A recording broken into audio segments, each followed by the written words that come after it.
Sign me up. All right, what do we got here? How do you spell it? It is Roxiva.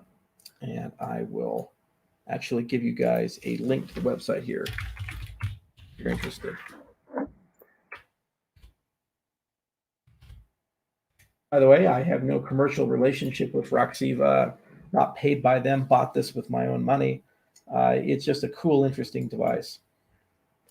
Here we go. This is actually one you did. Have you seen the recent Lex interviews with Sam and Eliezer, Charles? I'd love to get your take on AGI and how we can make it safe, or is extinction almost a certainty at this point? Actually, you just watched the Sam interview. The Sam Harris? No, Sam Altman. Oh, Sam Altman. I think he just did Sam Harris as well. Well, there's a lot of controversy related to how Sam is proceeding. And Eliezer, I watched the beginning of it. He's a very, very smart guy, very hostile guy. Actually, you know how Les always does the thing where you have to change it and actually say it from the other person's perspective. What does he call that? Like, not straw manning, but steel manning. Yeah, steel manning. He refused to steel man something with Lex. He's like, I think you will do that incorrectly. Nobody can understand what I think. You've not actually ever experienced what I think. It was the first time that I've ever seen somebody challenge Lex on steel manning, which was very funny. And Lex took it like a champ. Yeah, so Sam, I don't know. My intuition with Sam is that I think he thinks he means well right now. And that's like, the road to hell is paved with good intentions. So I think he thinks he's doing the right thing right now, but I feel like he's slowly going to not be doing the right thing. I think that he's going to take it a little bit too far. It's not really open anymore. So he should probably change it to closed. I think even Eliezer or somebody else mentioned that closed as well. AI. Well, because it is kind of closed now. They're not sharing any of the back end or the details about that. So it's effectively not open AI. So I think he should be a little bit more honest about that. So yeah, I think he meant well, but I think it's transitioning into something that might be a little bit more dangerous. I do agree with the letter that has been written. And that's the follow-up question, actually. What do you think of the CEO's letters? Yeah, so Imad is somebody I've been following, Imad Mostik. I'm not exactly sure how to pronounce his last name. So I've watched a couple of videos. Now, I don't think he was on Lex, or maybe he was on Lex, but I kind of like his approach or how he thinks about it. I sort of trust his being slow and deliberate about the advancement of AI. He thinks about AI too, because he has his own company as well. He thinks about AI on the sort of country level. So his long-term vision is that each country will even have its own data set. And Imad is the diffusion AI guy?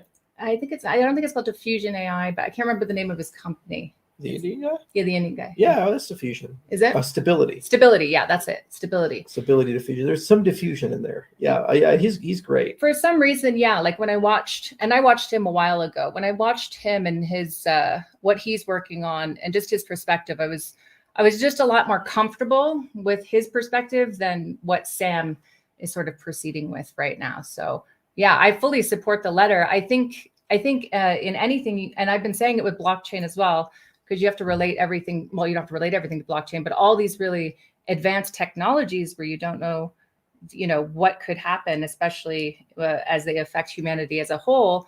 I've been a big advocate since the beginning of slowing down to speed up and actually thinking around the problem. I don't agree with opening AI all the way. Like, just with any open source software, I believe that there are degrees in which you eventually completely open source it. I do agree that it's a little bit too complicated to completely open source it, obviously, to the world, but I do agree that they should slow down and actually think about the implications of what they're building now, considering GPT-4 is this powerful. The thing I keep hearing, even from Eliezer and everybody, is like just how astounded they are with how advanced it already is. Right. Nobody could have predicted, or they did not predict that. So they all seem a little bit like nobody predicted that. So that's when you don't predict something like that, you do have to slow down and actually think about it. Plus, I mean, it was meant to be run by OpenAI. Was meant to be run by a foundation. It was supposed to be a not-for-profit. It was supposed to be a not-for-profit. Yeah, because they like money. But that's ridiculous, though. So you give money to a not-for-profit, as Elon did and others, And then they all of a sudden turn it into, it's not even open coring it really. Yeah, it's a commercial entity, right? yeah. That's not traditional open Well, coring. there's some open source components Yeah. that are still there. Yeah, and so I was at with you actually over at the Milken Institute last year at Eric Schmidt's house for his birthday party, and we had a lovely lunch. And I talked to Eric and I said, Eric, what's going to be like the big thing the next 5 years? And he said, oh, large language models, AI is going to be a huge deal, and we keep saying it, but this is going to be the decade where it gets really good.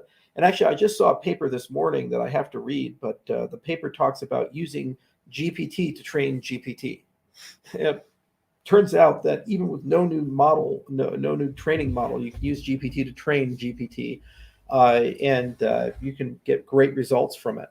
So the problem is that recursive optimization means that there's a very good chance that GPT-4 can make GPT 4.5, and GPT 4.5 with a new model can make GPT-5, and it'll see exponential improvement in its capabilities. So right now, GPT-4 is kind of a pretty good junior programmer, not such a good average programmer, and a terrible expert level programmer. GPT-5 will be an exceptional entry-level programmer, pretty good average programmer, poor good programmer. GPT-6 will be exceptional throughout to a superhuman level, the best developer you've ever met in your entire career for every programming language at the same time. So I think there's going to be a tremendous centaur effect where when you pair people together with GPT, basically their productivity goes up exponentially. In fact, I've already used this in my own personal life. So this next question we have here, which Charles, I